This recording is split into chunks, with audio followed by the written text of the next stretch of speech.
I know self-publishing's not for everyone. Nothing is. But if you've considered self-publishing for even a minute, listen up, because I'm betting I know what's holding you back from exploring it further or getting started. Number one, you think the self-publishing process is a lot harder than it actually is. And number two, you're understandably afraid of doing it, air quote, wrong. So I've created a new free resource for you. It's called the Self-Publishing Starter Kit, and you can get instant access to it by clicking the link in the show notes or visiting publishaprofitablebook.com/self-publishing 101. In this free training, you'll discover the exact 4 steps to focus on and mistakes to avoid so you can publish an incredible book that's indistinguishable in quality from a New York Times bestseller without overthinking, overguessing, or overspending in areas that won't make a difference.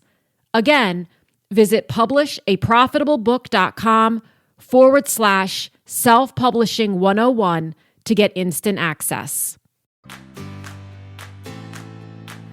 Welcome to the Write the Damn Book Already podcast. My name is Elizabeth Lyons. I'm a 6-time author and book editor, and I help people write and publish powerful, thought-provoking, wildly entertaining books without any more overthinking, second-guessing, or overwhelm than absolutely necessary.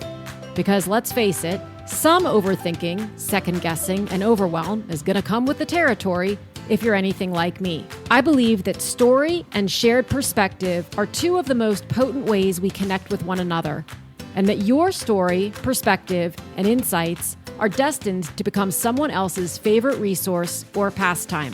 For more book writing and publishing tips and solutions, and plenty of free and low-cost resources, visit publishaprofitablebook.com.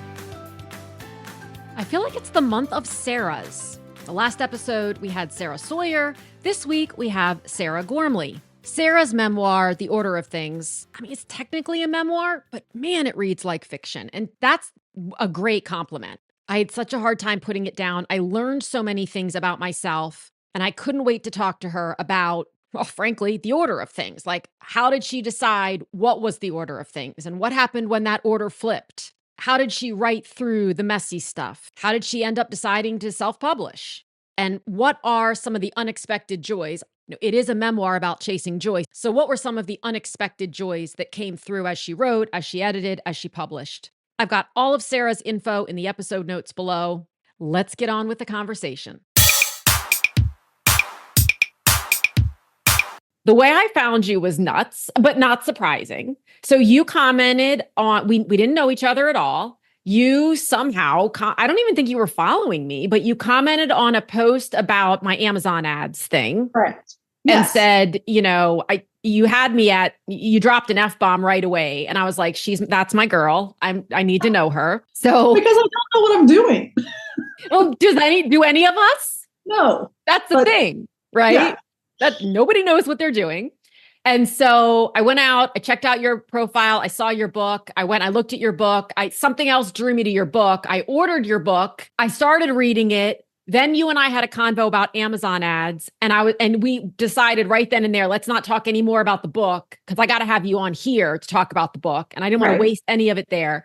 So since then, I've read the whole book. I think I read it in 2.5 days, which is a very brief time for me. I am not a fast reader.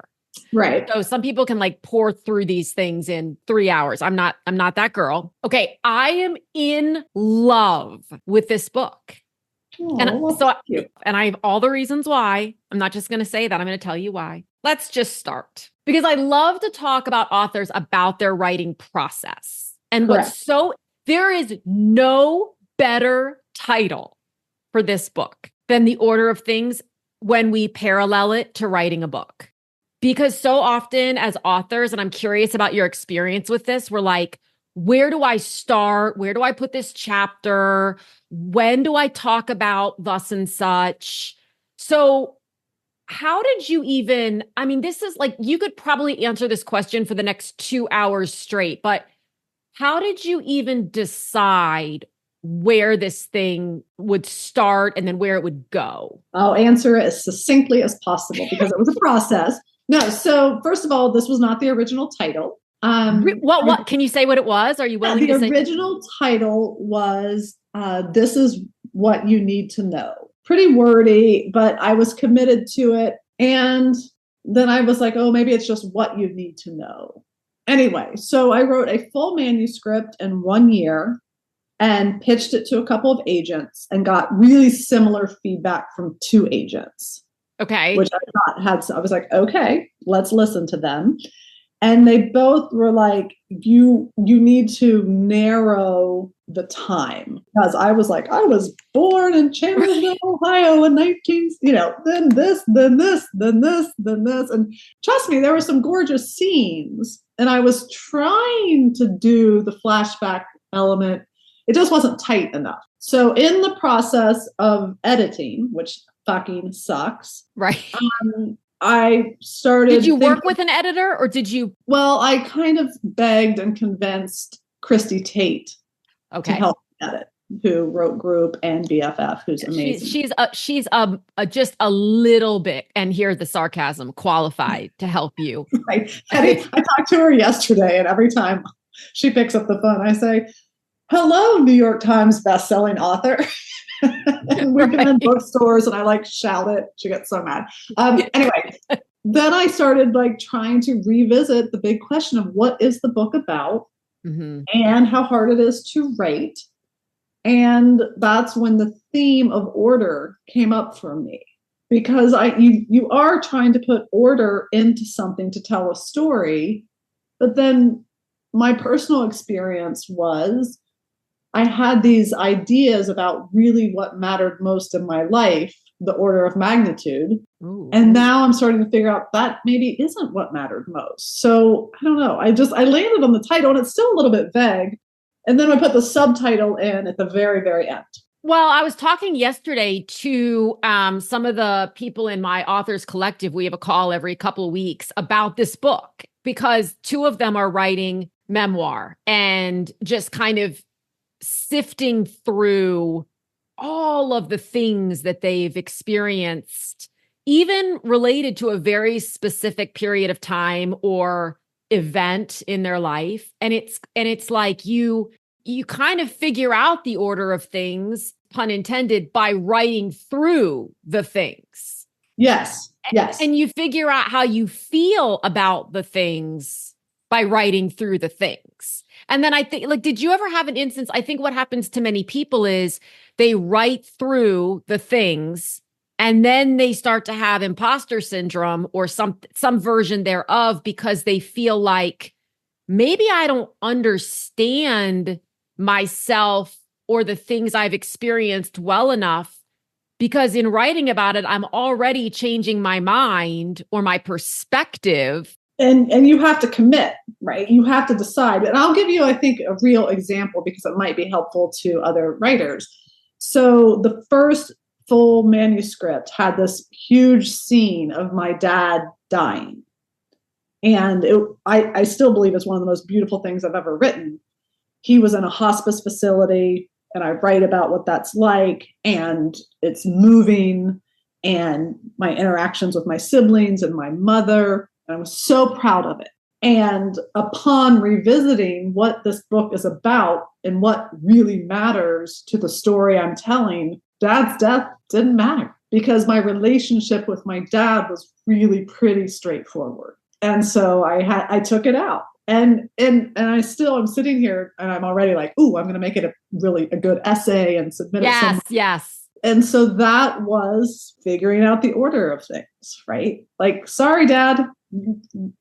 My relationship with my mom was complicated, and the effect of our relationship on who I am today and the version of myself I was versus the version I am today, much more important. So let's dig into that. And did you ever have a feeling of, one of the things that I've heard over and over again is, if I cut it out, and this isn't said verbatim, right? It's a feeling. If I cut this out, I'm saying it doesn't matter. Did you ever have that feeling? No, it's not that it didn't matter. It didn't matter to the story I was trying to tell. Yeah, exactly. And to make it a tighter, better, story, it can't be everything. You have to make decisions. And so, the ease of reading hard subject matter, the number of people who tell me they read it in 1 or 2 days and couldn't put it down and couldn't stop thinking about it had to do with the editing and keeping things moving because I had their attention, because they're interested in the character development, I hope. So I don't know if that really answers your question, but that does beautifully. No, it does beautifully. The process for me. We talked briefly when we chatted before about this concept of Memoir plus, right? Or you used, I think for a while it was like Memoir with a message, and now the term is Memoir plus. And one of the things I loved about this book is it's fiction. Like I could see it playing out on a screen. It read like fiction to me. Are you the one did you just post a review on Amazon? No. I will. I obsessively read my Amazon reviews. I do not read authors who say they don't read them. And somebody just said reads like fiction. And I'm like, it does. Is that a compliment? I think so. Absolutely. Because for me, I want it to read like the best memoir ever. But can it be both? Yes. Right? Sure. I guess it's a compliment because she seemed like she loves the book, whoever Lindsay Stevens is. But yeah, that's not me. I guess. But I'd say the same thing.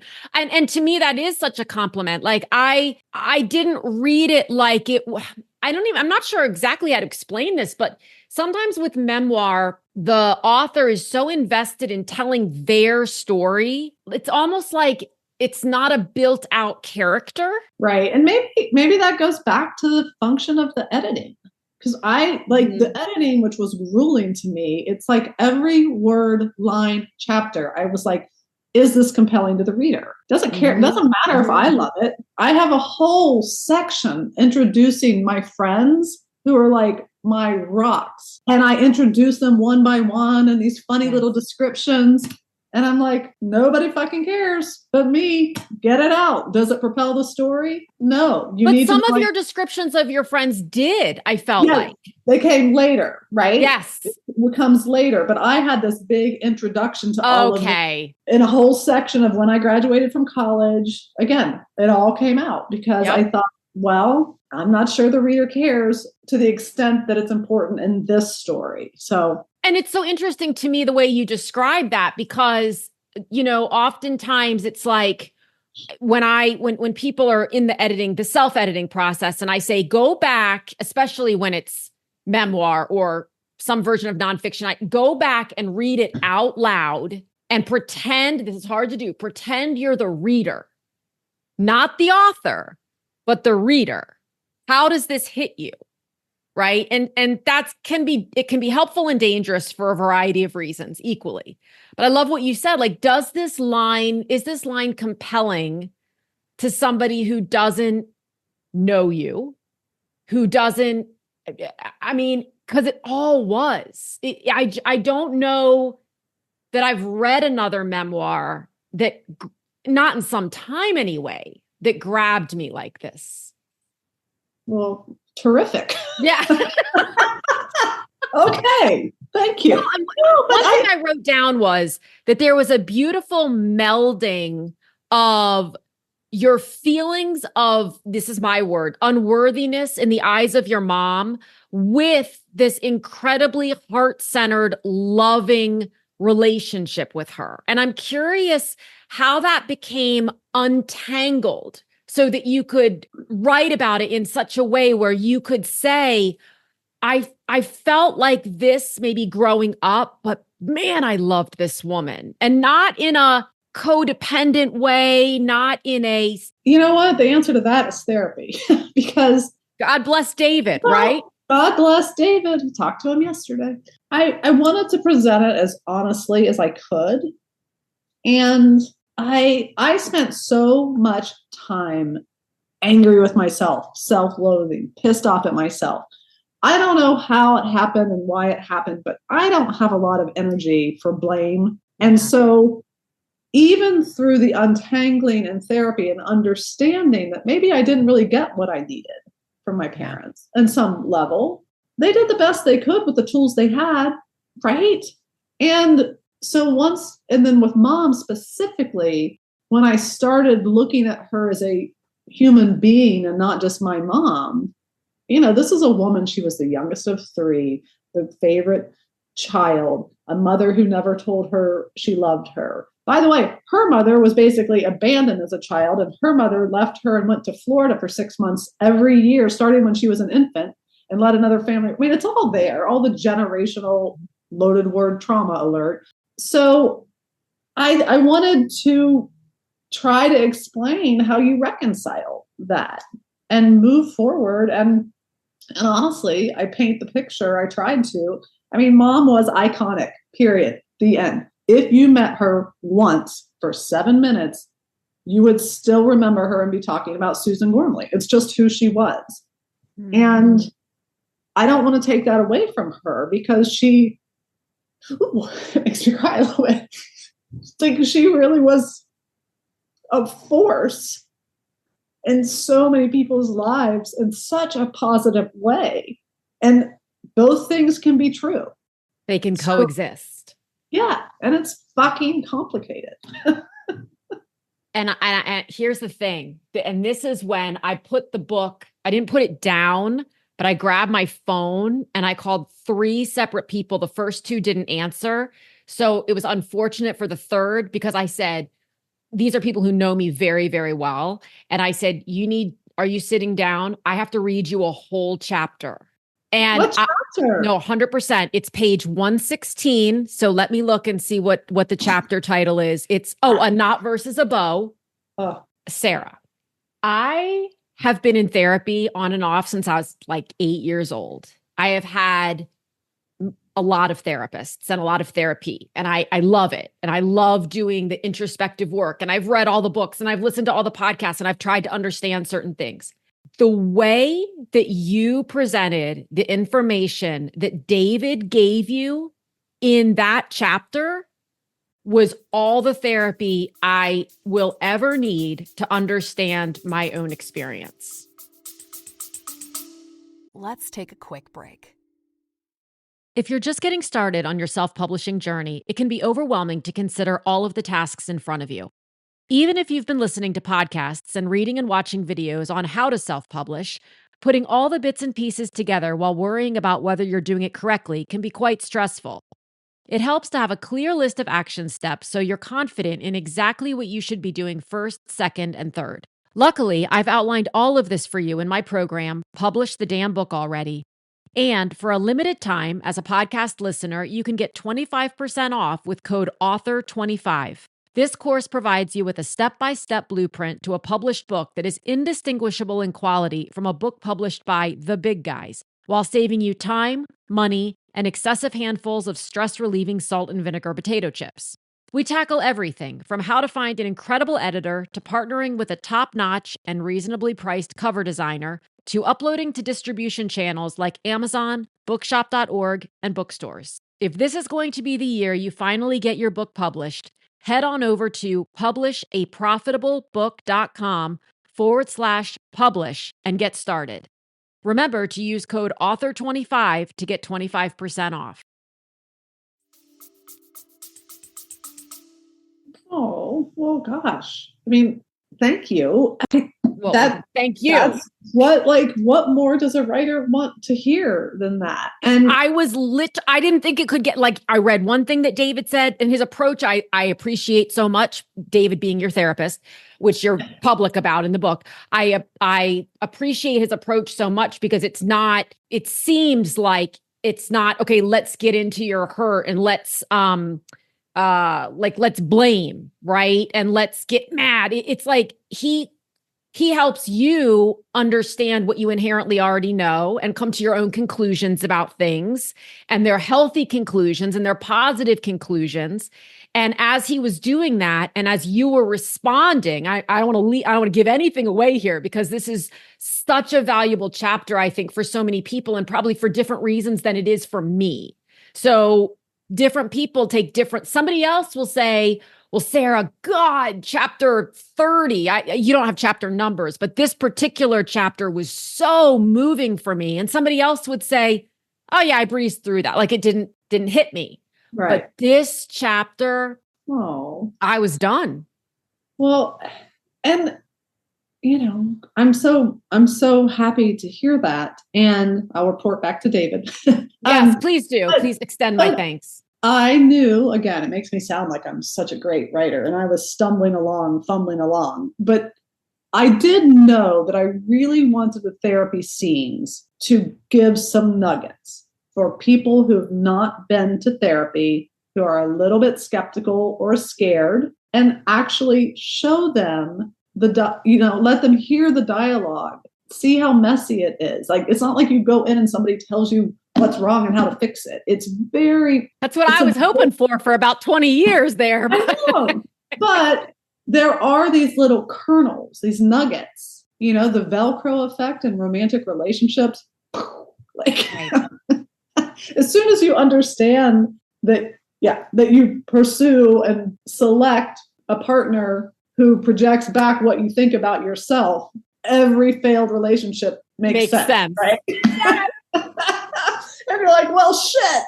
Exactly. But so I really tried to do that with the therapy chapters and not just make it blah, blah, blah about Sarah's stuff, but make it something that's a universal learning. And the reason I love books like this so much is, there's a place for the how-to books. I work on a lot of them, right? There's a place for, here's a step-by-step process to fill in the blank. I have such reverence for books that you allow space for the reader to read between the lines and glean from it whatever direction, instruction, inspiration, motivation they do based on where they are in their own journey. And I just think there are probably hundreds of those in this book for different people at different points in their life. And it's never you. I think it takes so much of the pressure off of the author, because it's not you saying, okay, here's what you do, step one. And then someone else says, that didn't work. And I get really uncomfortable. I was at an event in Chicago a week ago, and somebody asked a question, and I was like, oh, I don't ever want to sound preachy. And I'm not a therapist, right? I don't know. This was my experience. I can tell you what happened for me and what worked and what shifted. But, as I keep talking to people and going to book clubs and doing events, I can feel this kind of thesis bubbling up, which is pretty simple, which is, until you get your own shit right, no other relationship is going to be right. Not work, not romantic, not kids. So I don't know. I mean, I'm a therapy head, but that's but then again, I'm like, ooh, that sounds preachy, like walking on hot coals. So just keep it to the story and let it be what it is for people. And for some people, it's just an interesting story about this executive who moved home. Yeah. And that's entertaining. It doesn't have to be all deep. So it absolutely doesn't. It absolutely does not. And I think, that's a challenging thing. I'm fascinated with your comment that you read all your reviews. And I want to ask you more about that, because everyone has a different opinion. Literally everyone has a different opinion about this. Some people are like, don't ever do it. Some people say I read Amazon, but not Goodreads, not even realizing that Goodreads is owned by Amazon, right? So there's so much crossover. Some people say, I only read the 5 stars, or I only read the 1 stars because I don't know why they do that, but I've talked to people who will say that, or the 1 or the 2 stars.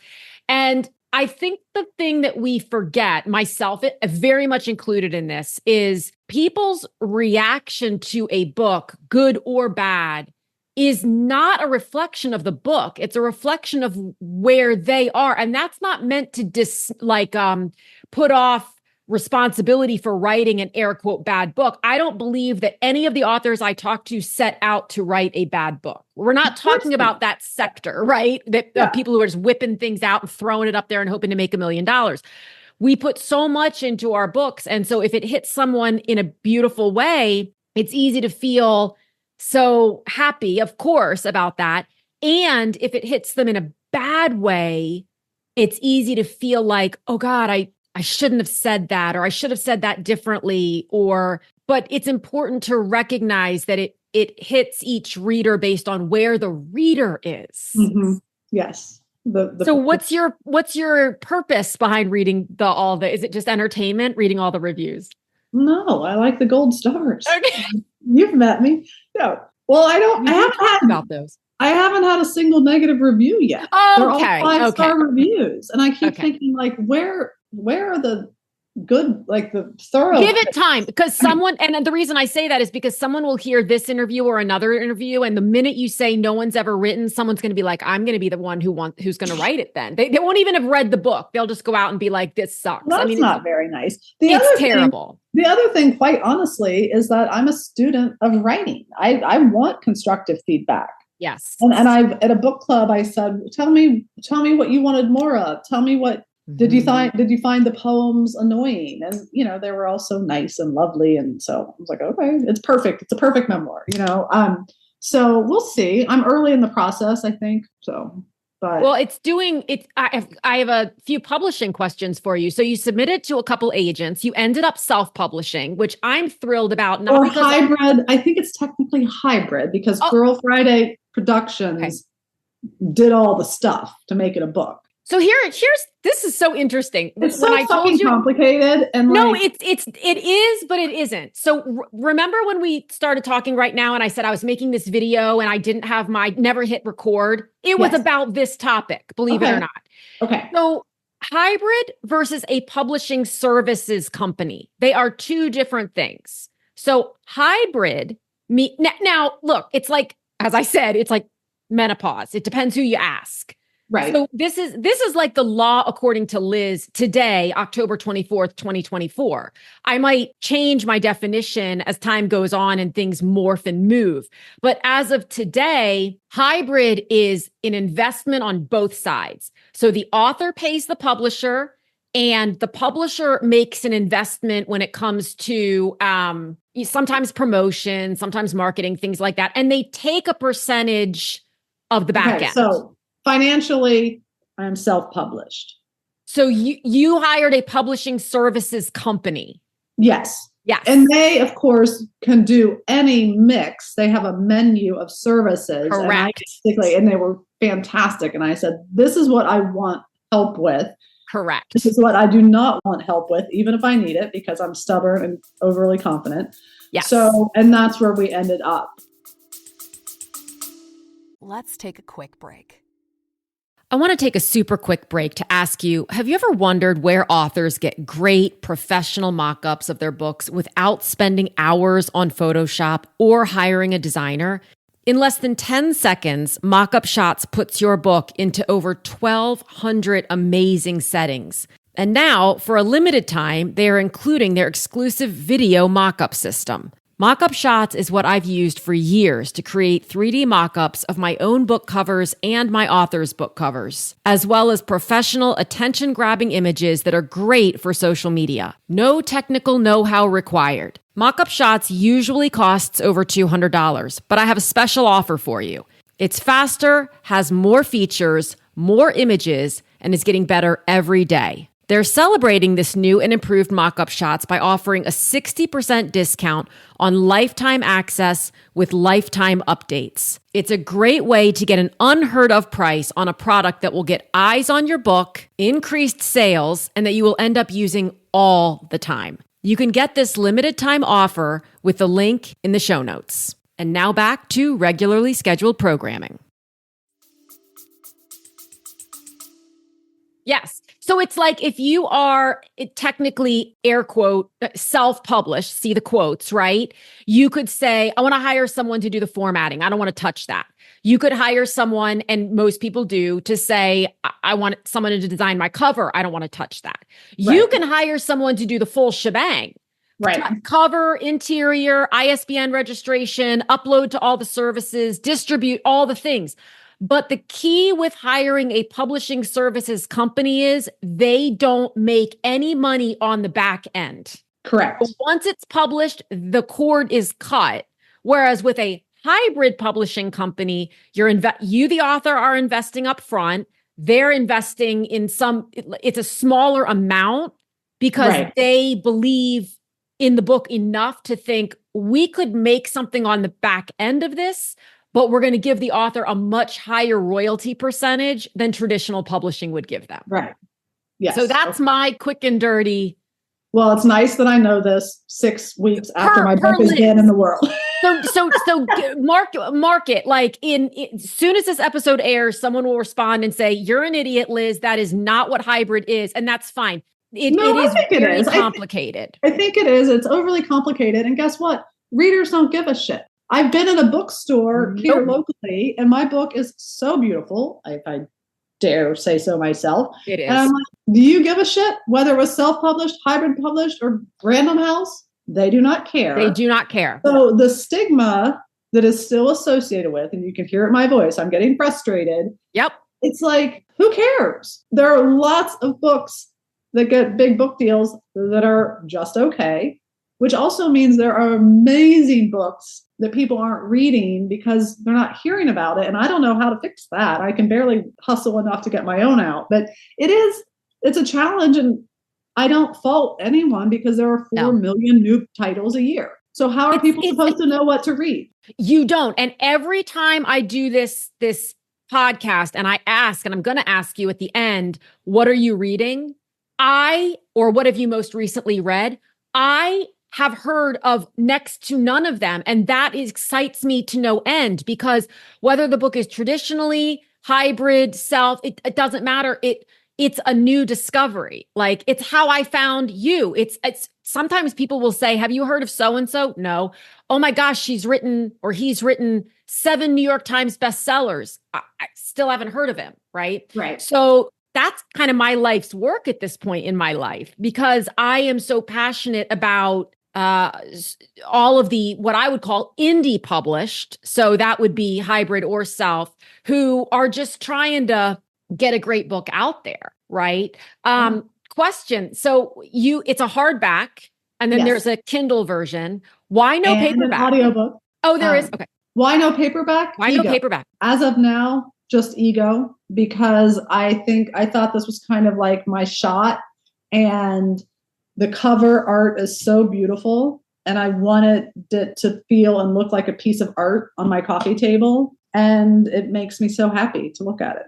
And so, okay, so I'm gonna tell you something at the risk of, and if you want me to cut this out, I 100% will. But I don't care. So yesterday, when I was talking about your book in my group, and I was just raving about it, and so immediately everyone went out and checked it out on Amazon, and a person who was there, who shall remain nameless, said, "Oh shoot, I can't do $26 for a hardback. Yeah. I don't want the Kindle. Why isn't it in paperback?" And I said, I am talking to Sarah tomorrow.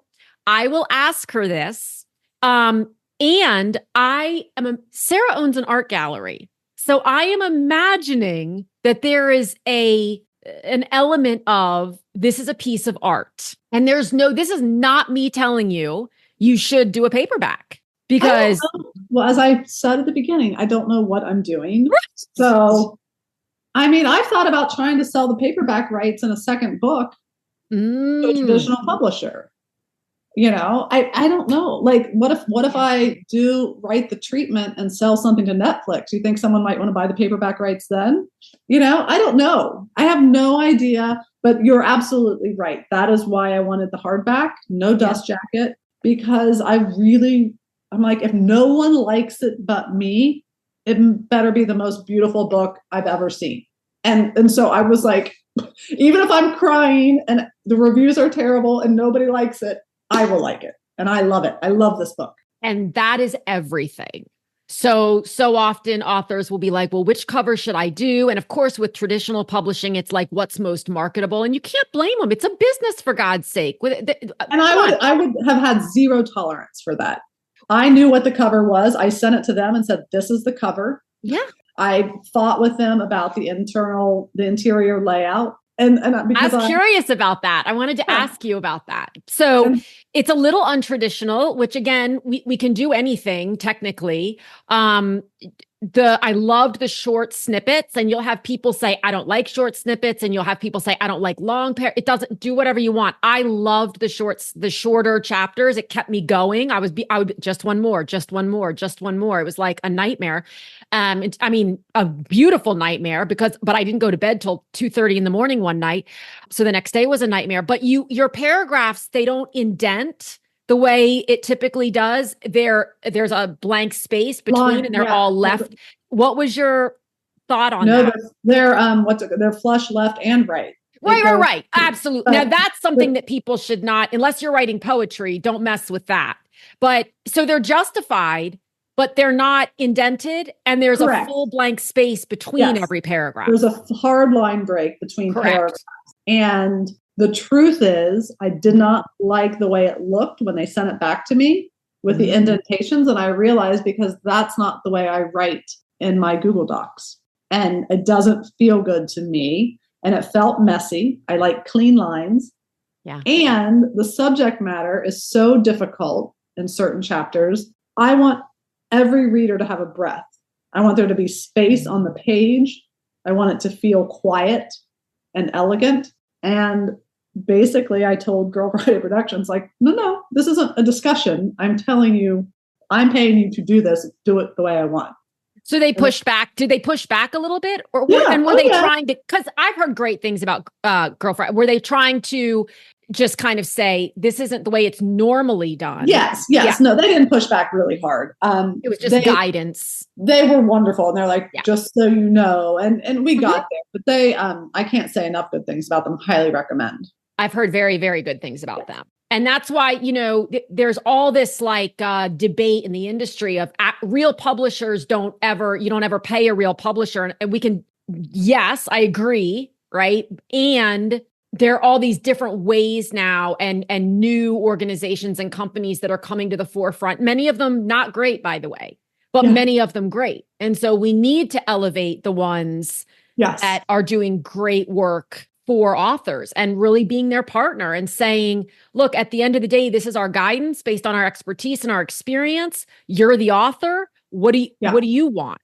Right? Yeah. That's what you're paying for. Yeah. And I might, I might see how the next few months go, 6 months. I don't even know, whatever. And then be like, oh, let's try paperback. I don't know. I'm open to anything. I do have an audiobook coming. The audiobook is coming, I think, in a week. And did you narrate it? No, my best friend did. Which I'm pitching a story idea to People Magazine about it because I was like, I can't narrate this thing. I cry. I mean, you say my mom's name and I cry. I know. I can't do this. And she said, well, I'll do it. I was like, how do you know how to narrate a book? She said, well, I was a DJ in college. That is too much. And we have very similar sort of intonations. And it was a lot. It was a big commitment. It took her about 18 hours of reading and editing. But so I can't wait for it to come out. I did read the author's note and I got through that fine. So that's great. Yes. So tell me a little bit about marketing real quick and how you're enjoying. I know if everyone could see your face and your eye, it's like, what are you enjoying and what is a little more, I guess, tedious or unexpected and kind of a, God, how do I figure this out way? I don't know. I mean, I give myself like a solid B+ on my social, and like a D+ on, national media. And I know that this book isn't going to take off unless there's some big national, and I don't know, when I say take off, my goals were to create a book that I love, that I'm proud of, and have it on my coffee table. I did that. My goal is also to cover my costs. And I'm about 2,000 books away from covering my costs. So I think I'll get there. But now that the book is in the world and people are responding to it so positively, I feel like I need to get her out there more. And so I'm really hard on myself and always have been. So I'm trying to do smart things. I have an essay coming out in Huffington Post. Yes. So that could get some eyeballs. As I mentioned, I'm working on a treatment to send to some producer folks and see if, I think it's a beautiful story that could be in a gorgeous setting. I think it would lend itself to that. And I have all the intellectual property. Right. So I own it. So I'd be so anyway, that's what I'm doing. I don't know what I'm doing. I'm just making it up and talking to book clubs. I did one corporate event, so it's not like it's all be figured out tomorrow. I'm just trying to go and talk to people. Can I ask what was the corporate event based on a memoir? How did you, It was a woman who owns a company here in Columbus, and she's actually in my new book club here. And she loves the book and thought that kind of the core message and tenet about your emotional health would resonate with her entire staff. And so came in and did like a fireside chat. It was great. and I everybody got love to hear that. and So yeah, go ahead.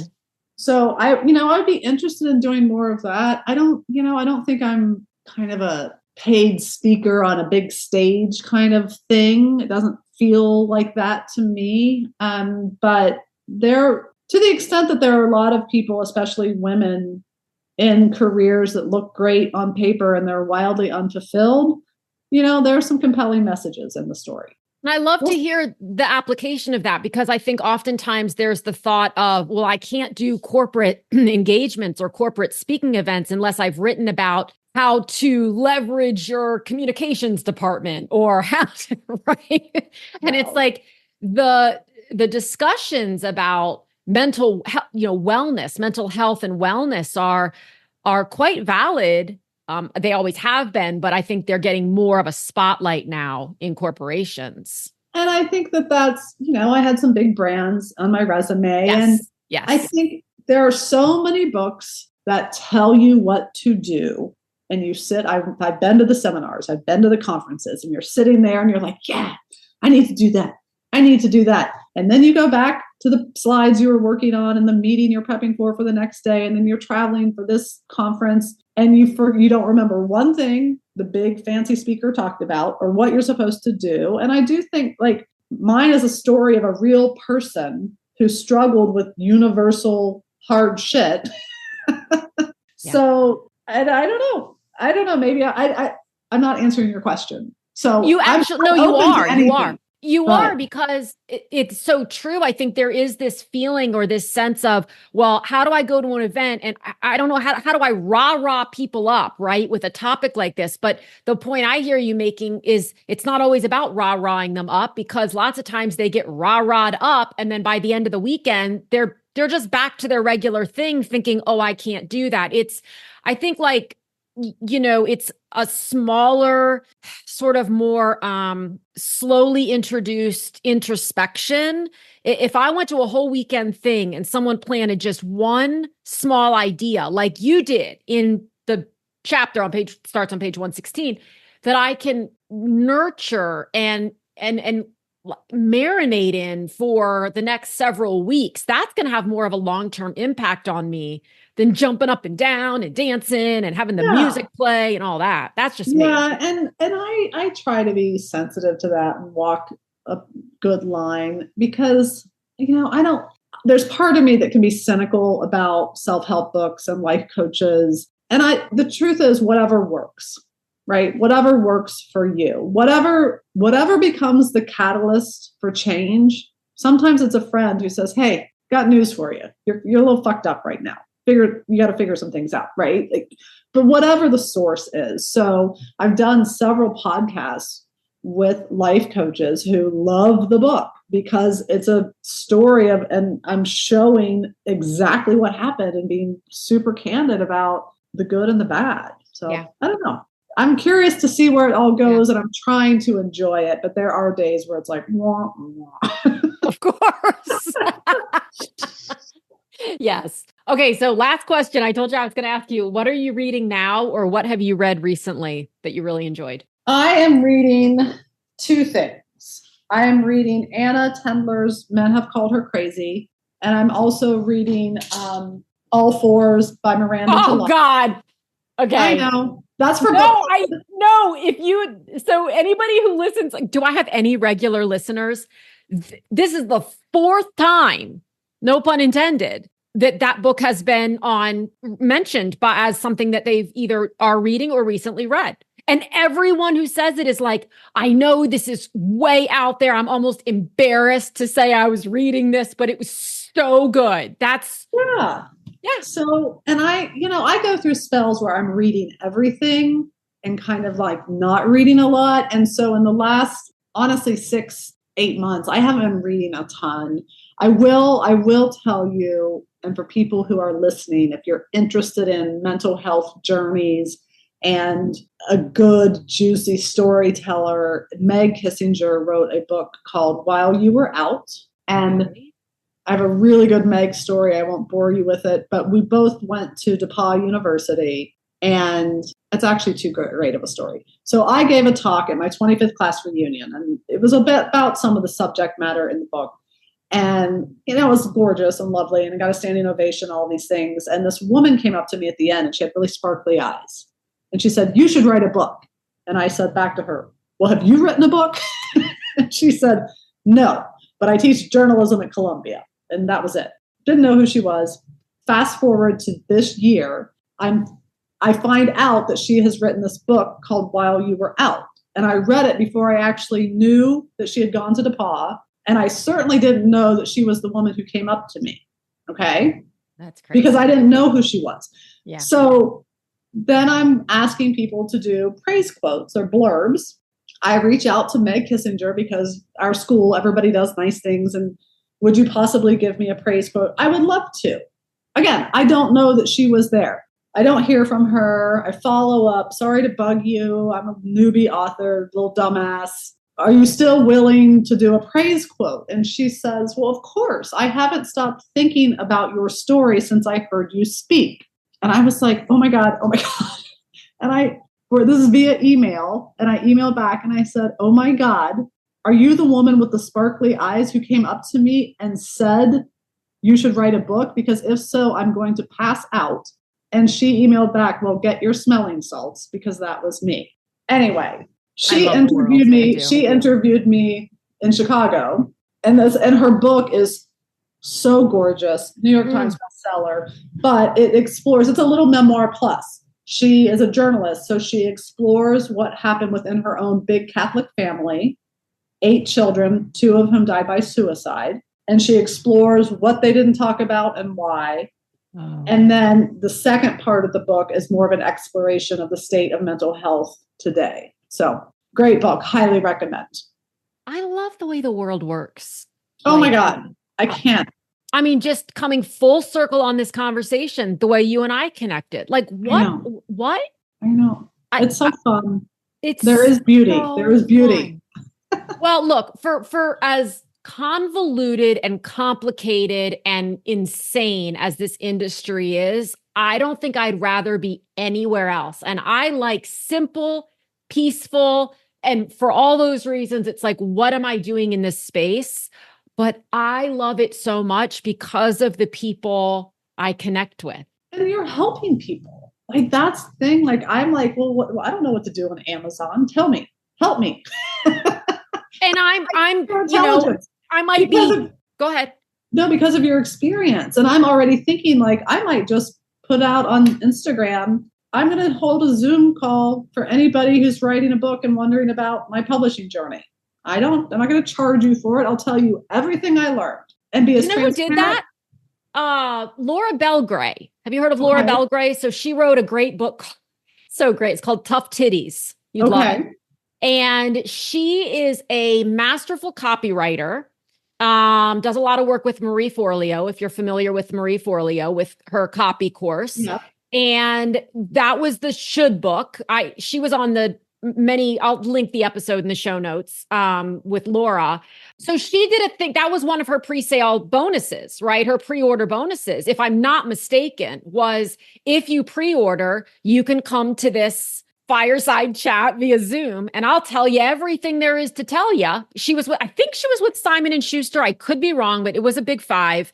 And she spilled it all. That was, and I think there's so much benefit to that because there's so much misinformation about this space. It's wild. It's wild. And it's because the product, and I know this from running the art gallery, when the product is entirely subjective, and I don't care what critics say, it is. I mean, take out the 5% of the best books ever written and the 10% that are pieces of shit, okay? Everything else, taste not truth, as my mother would have said. So every author and every book has a different journey in life. Yep. There's so many variables. There's so many variables. And I've said it a million times. The only thing about the publishing process that's linear is the actual publishing process. Yes. Yes. Right? That doesn't really change much. At least it hasn't. But everything else is subjective. There are variables. There's context to consider, all of it. And it makes it difficult when you don't either understand it or acknowledge it or accept it or all of the above. Right. And I think, for me, it was like getting really clear about why I was doing this. And that's hard, right? And I remind myself every day now, you did this because you wanted to figure out what happened in your life. You admire great writing. You wanted a book that you're proud of with your name on it that looks beautiful on your coffee table. The rest should be gravy. So slow down, calm the fuck down, and just keep going. And so that'd probably be my primary piece of advice. And then the rest of it is mechanics. But what author comes into writing and says, well, my goal is to be a New York Times bestseller? Well, good luck. Many do that. But then I think that takes some of the joy out of the process. So I don't know. Well, it puts an expectation. It puts a goal. That goalpost is always moving, I think. And how to get there is always moving. And an understanding of what it takes to get there is not well had by many people. And so I agree with you that lets, Yeah. Well, and that's like the math. I post about this on social too, just because I'm learning. It's like, 4 million new books come out a year. Well, you know why bookstores aren't clamoring to have your stunning debut memoir? Because they don't know who the hell you are. Because they have to go through some mechanism to choose out of the 4 million new titles every year. Like, oh, okay. And they need those books to sell because that's how they make money and keep people employed. Their margins are terrible. Yeah. Nobody's making any money. I'm all doom and gloom. Let's end this before it goes down. And on that note, thank you so much, though, for doing this. I'm so delighted to know you and to just keep all the things. Thank you. Oh, thank you so much.